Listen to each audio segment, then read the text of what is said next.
Taste the Daily. Tiruvallur மாவட்டம் ஆவடியில் வீட்டின் பூட்டை உடைத்து 42 சவரன் தங்க நகை மற்றும் 2 லட்சம் ரூபாய் ரொக்கம் கொள்ளையடிக்கப்பட்டுள்ளது. ஆரிக்கமேடு விஷால் நகரில் வசித்து வரும் சாமிவேலு குடும்பத்துடன் சொந்த ஊர் சென்றுவிட்டு 2 நாட்களுக்கு பிறகு வீடு திரும்பியுள்ளார். அப்போது வீட்டின் பூட்டு உடைக்கப்பட்டு பீரோவில் இருந்த 42 சவரன் தங்க நகை 2 லட்சம் ரொக்கம் கொள்ளை போனதை கண்டு அதிர்ச்சி அடைந்தார். ஸ்டாலினின் ஃபெயிலியர் மாடல் ஆட்சியில் காவல்துறையினர் இரவு நேரத்தில் ரோந்து பணி மேற்கொள்ளாததே இதுபோன்ற சம்பவங்களுக்கு காரணம் என பொதுமக்கள் குற்றம் சாட்டியுள்ளனர்.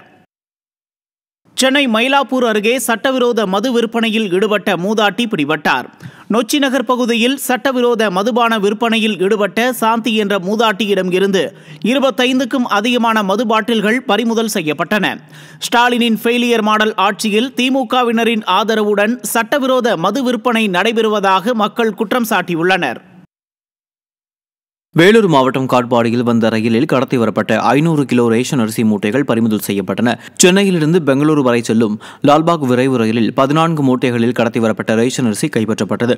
ரேஷன் கடை பொருட்களின் கள்ளச்சந்தை விற்பனையை கட்டுப்படுத்த இயலாத நிலையில் ஸ்டாலினின் ஃபெயிலியர் மாடல் அரசு உள்ளதாக மக்கள் விமர்சித்துள்ளனர்.